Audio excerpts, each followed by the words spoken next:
Skor. Wah. Ya, yang penting menang. Bisa satu, bisa penting menang. Tidak tahu. Nah, 1-0 no, lebih. 2-0. 2-1. 2-1.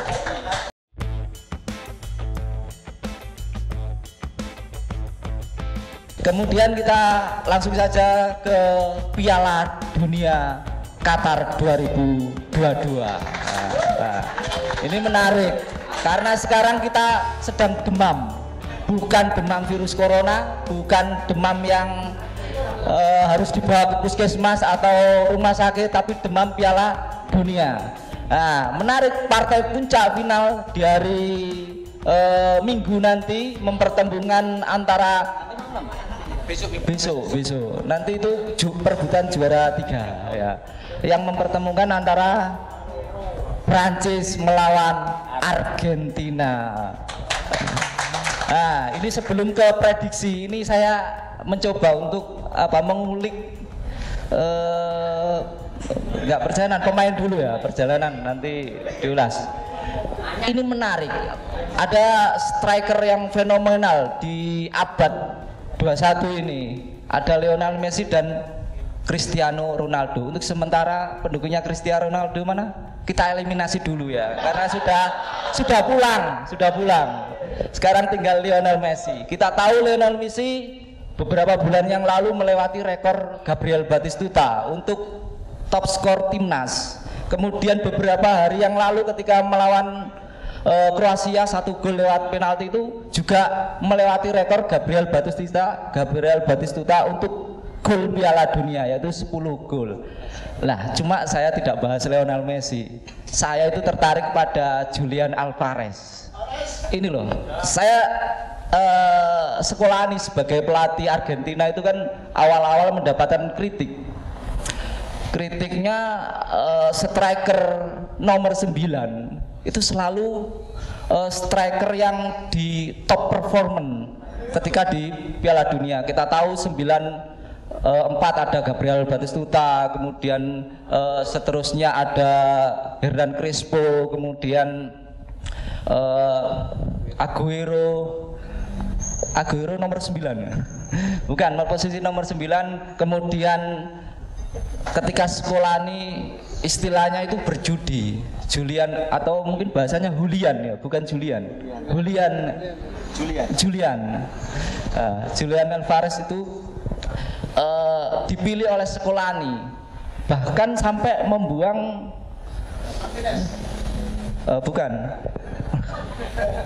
Mauro Icardi yang sebelumnya begitu baik permainannya di Inter, kemudian bermain di PSG malah turun permainannya. Nah, pertanyaannya, Julian Alvarez tuh di City itu kan sebagai pemain cadangan, jadi cadangannya Erling Haaland, tetapi Scolani lebih memilih Alvarez. Kira-kira apa yang diinginkan oleh Scolani? Ya, Alvarez pasti sebelum City orang tidak kenal dia, betul? Tidak kenal dia. Ya. Dia masih muda. Yang kamu tahu dia usia 22. Terus dia spesial pemain karena kalau City beli dia dari River Plate, semua orang bilang pasti dia tidak main karena di Premier League susah, beda dari sepak bola Argentina, langsung pindah.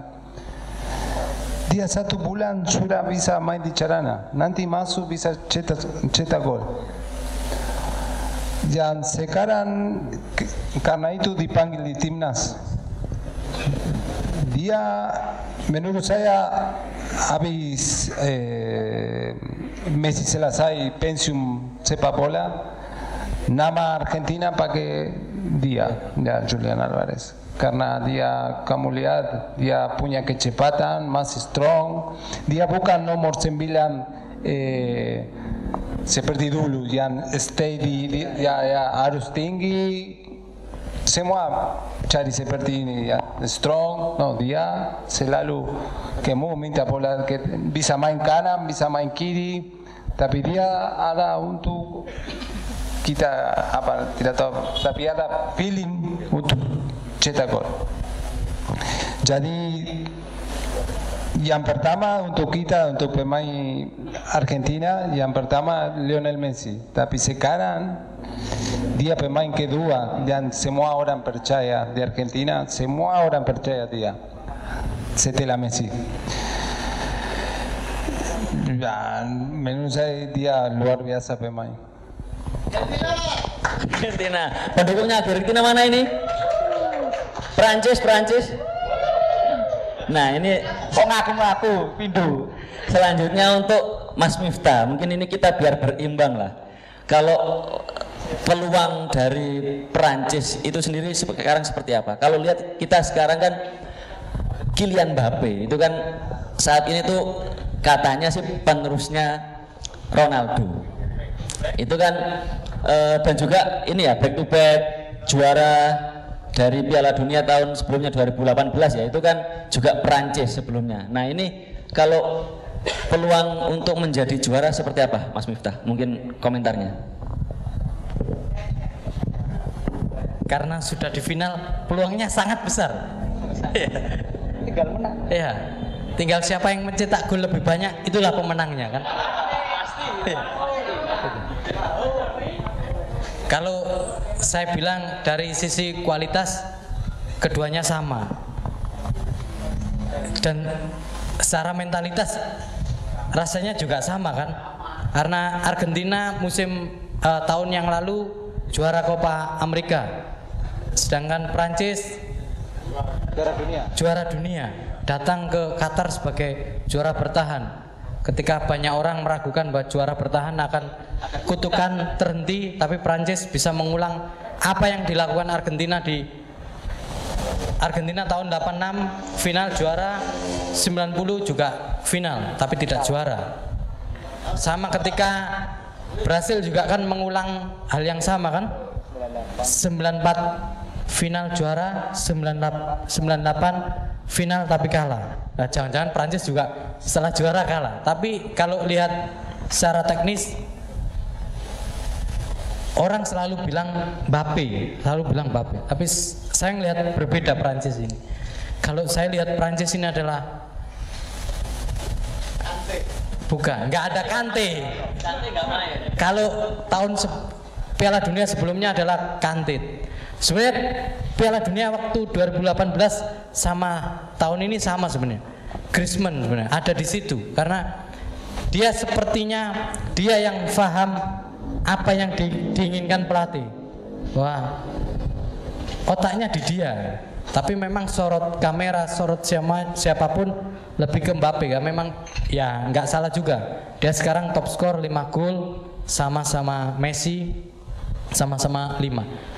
Ini menjadi pertarungan menarik nanti. Ketika kemarin Maroko sebenarnya bisa mengeliminasi pergerakannya Griezmann karena Griezmann sampai turun ke bawah. Tapi ya Mbappe bisa muncul itu. Tapi Griezmann juga pergerakannya masih sangat luar biasa. Bisa ya strateginya kemarin ketika lawan Maroko, mungkin pelatihnya Maroko tidak menduga bahwa ketika Prancis menyerapkan strategi bertahan kan, counter attack bahwa karena kemarin Maroko ketika lawan Spanyol, lawan Portugal dia yang bertahan nunggu akhirnya serangan balik, tapi ternyata sama Prancis kemarin dibalik, dia yang dibiarkan menyerang akhirnya ketika counter malah dia yang kewalahan. Peluangnya Prancis sangat besar Mas, tinggal bagaimana nanti tukang pukulnya Messi kan, De Paul, Paredes sama Enzo bisa memenangkan pertarungan di lini tengahnya ketika partai final itu. Karena saya lihat gerakannya Griezmann ini luar biasa, dia bisa menerapkan apa yang ada di otaknya pelatih bahwa ya ada di dia, nyawanya ada di dia, tapi memang orang selalu bilang bahwa dunia juga melihat bahwa ini pertarungannya Mbappe sama Messi. Tapi kalau Mbappe-nya saya bilang tadi ada Griezmann kan. Tapi kalau di posisi Messi, iya. Yang menarik dari Piala Dunia sekarang ini, kalau feeling saya bukan karena di samping saya Gustavo orang Argentina.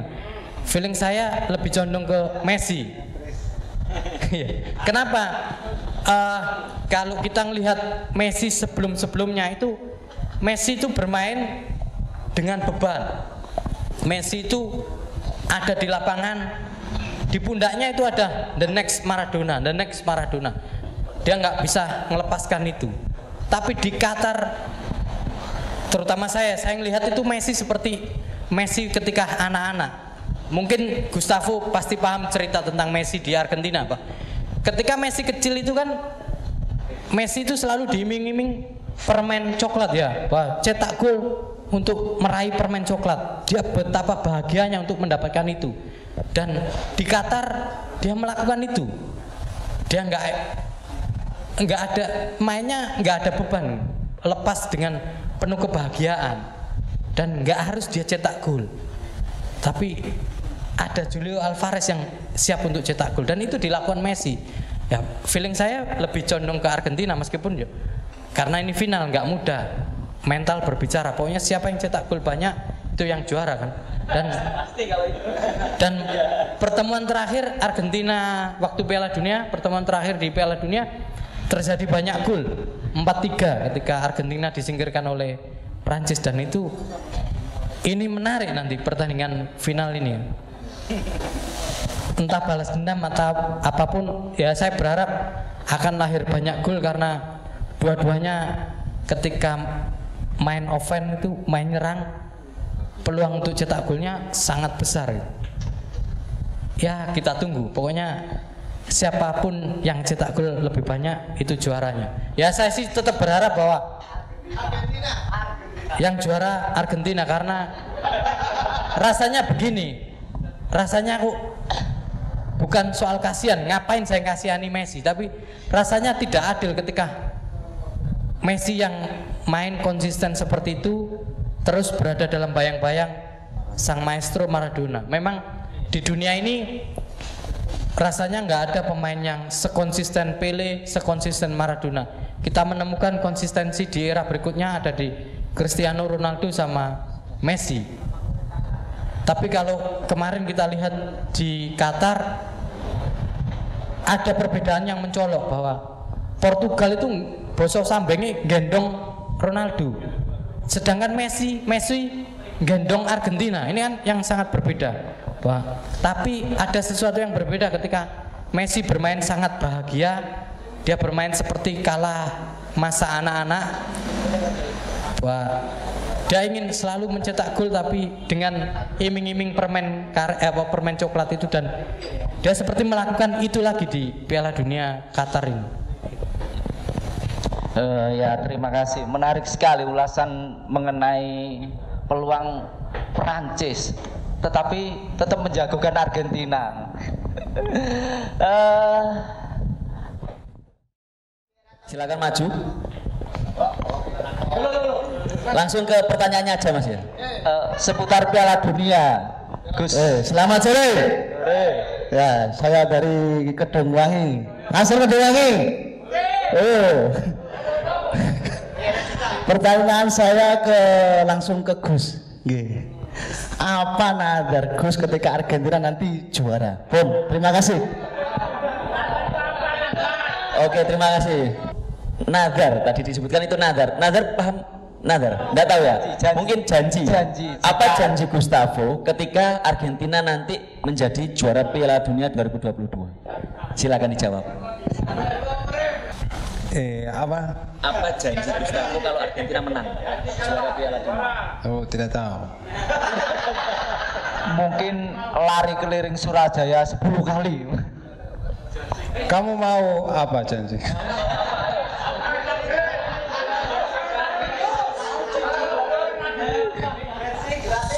Apa? Tidak tahu. Datang lagi di sini. Wah, siap. Bisa? Oke. Kalau Argentina juara, saya datang lagi. Oke, siap.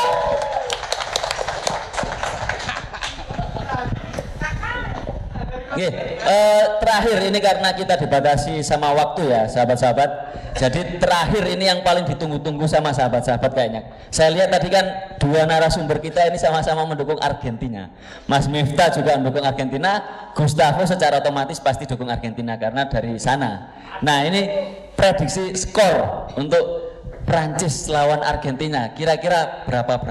Dari Mas Miftah dulu mungkin, nanti ke Gustavo. Seingat saya Mas, sepanjang hidup saya tidak pernah bisa memprediksi skor karena saya bukan dukun. Itu aja jawab. Nggak ada berarti? Nggak ada, karena gini, bola itu, ya itu tadi bulat kan, bahas semuanya bisa terjadi. Yang jelas sepanjang hidup saya pernah naruh siapa yang juara. Saya pernah 2006 menempatkan Italia juara, dan Italia juara ketika saya beli kasurnya kobong. Saya nggak berani memprediksi Mas. Untuk Gustavo, skor. Wah. Ya, yang penting menang. Bisa satu, bisa penting menang. Tidak tahu. Nah, 1-0 no, lebih. 2-1. 2-1.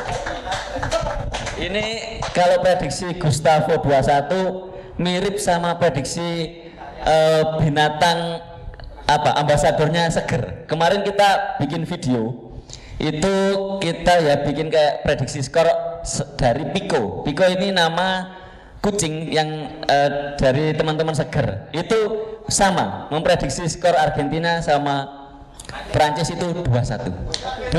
Jadi ya semoga Argentina menang. Terus juga yang paling penting adalah semoga Persela bisa kembali ke Liga 1. Amin. Itu yang paling penting dari pertemuan kita sore hari ini. Terima kasih untuk segenap sahabat Ansor yang bertugas sore hari ini.